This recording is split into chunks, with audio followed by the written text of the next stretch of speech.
Okay, so the first thing we are going to do today is just review a few things from Friday. So Friday we were talking about how there's going to be a whole group of new people coming to the United States.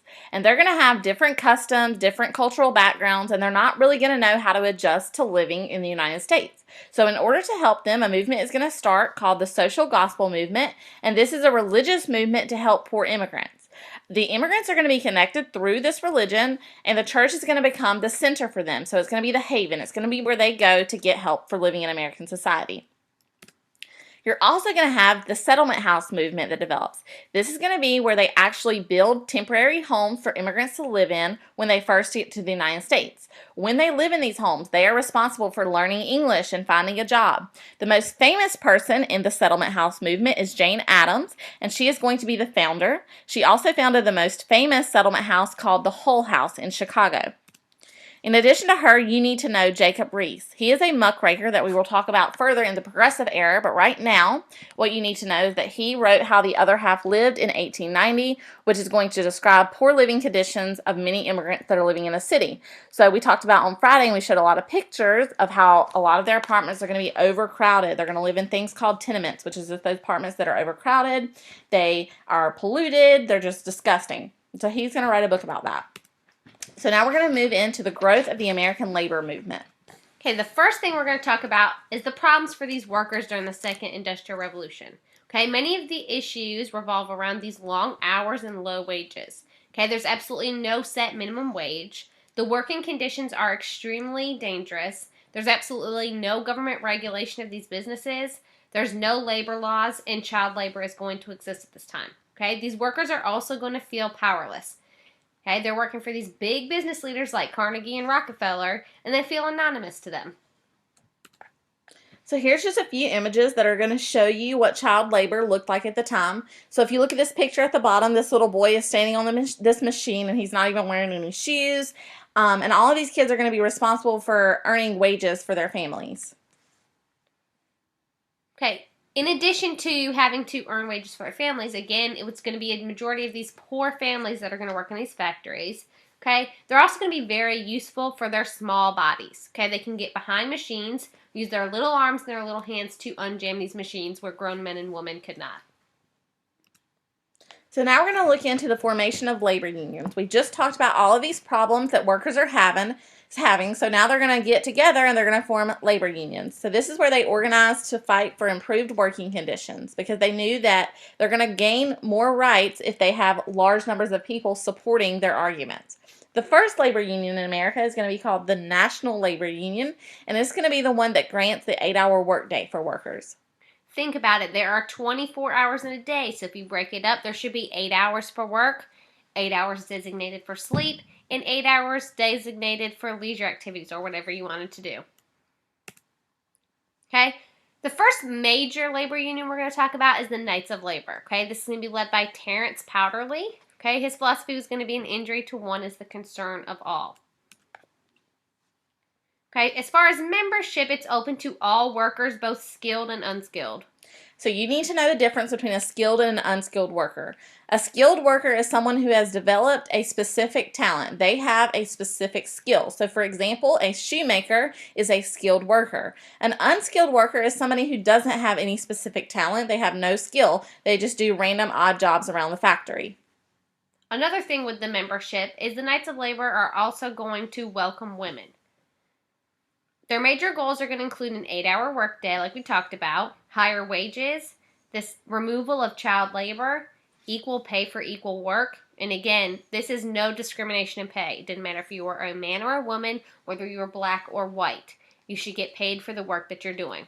And you got to realize that this is way ahead of its time because even today there is debate over whether or not a man and a woman should be paid the same wage for doing the exact same job. Okay, other things they're going to address is safety codes. Again, this is to address those horrible working conditions. And this idea of a graduated income tax. Okay, we talked about this with the Omaha platform with the Populist Party. The more you make, the higher you should be taxed. Okay, as far as methods go, they're going to prefer arbitration. Okay, that means bringing in an arbitrator or a third-party person to help be the middleman between the business owners and the workers. Okay, so they're going to use strikes as little as possible and as a last resort. The next major labor union that we're going to talk about is the American Federation of Labor, founded in 1886 by Samuel Gompers. The AFL was made up of only skilled workers. So I gave you the example of the shoemaker, but there can be other types of skilled workers, but they only one of those people who had a specific talent. They're going to organize workers into unions because they know that if they have a union, then they have more power and authority with their bosses. They're going to prefer collective bargaining, which means that they want to settle the disputes with their bosses one-on-one. They want the workers to talk directly to the bosses. That means they do not want an arbitrator. Their goals are going to focus on labor and management relationships. They want better wages, shorter hours, better working conditions, and they want union recognition. In addition, they're going to survive into the late 19th century, unlike the Knights of Labor, but they're going to fail to achieve most of their goals. The next union is the American Railway Union.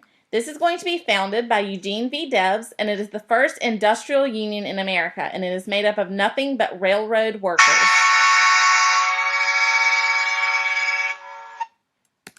They are going to start the Great Strike of 1877. This is the first big strike in U.S. history, and it's going to start when the Baltimore and Ohio Railroad Company cut wages by 10%.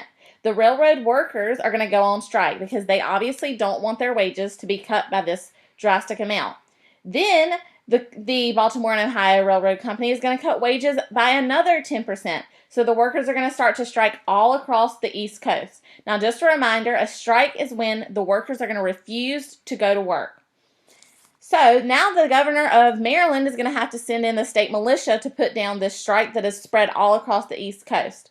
And it's going to lead to many battles in the streets and deaths of strikers and civilians. The strike is eventually going to spread all the way to Pennsylvania onto the Reading Railroad, and continued violence is going to be occurring with strikers and the state militia. Eventually, President Rutherford B. Hayes is going to have to send in federal troops to break up the strike, which is what's going to end it. And the result of this strike is going to be that it's going to weaken the power of labor unions because people are going to start to see that these labor unions are causing violence and they're causing people to die. So they're going to just see the labor union as a negative formation. Okay, the next incident we're going to talk about is the Haymarket Riot, or the Haymarket Square Riot. Okay, this is going to occur in 1886. Okay, it's going to begin as a peaceful rally of workers from the Knights of Labor. They are going to work for the McCormick Reaper Company in Chicago, and their basic demand is going to be the 8-hour workday. Police are going to harass these workers and end up killing 4. This is going to result in the workers calling for a meeting in the Haymarket Square. Police were ordered to disperse, and it's not known where or who it came from, but a bomb was thrown into the square. Okay? It killed 6 officers and injured 67 more. The end result is going to be that 8 are going to be arrested. They're going to be labeled as anarchists. Which means they want no government. Okay? They're going to be called radicals, and they were going to be members of the Knights of Labor. These gentlemen were going to be convicted of murder and have to go through an unjust trial. The Knights of Labor were going to become scapegoats, which pretty much means they were easy to blame.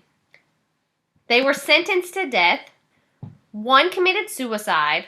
4 were going to be executed, and 2 received a reduced sentence to life in prison. Okay? The overall end result is going to be a decline in the destruction of the Knights of Labor, and it's going to lead to a lot of anti-union feelings in the United States.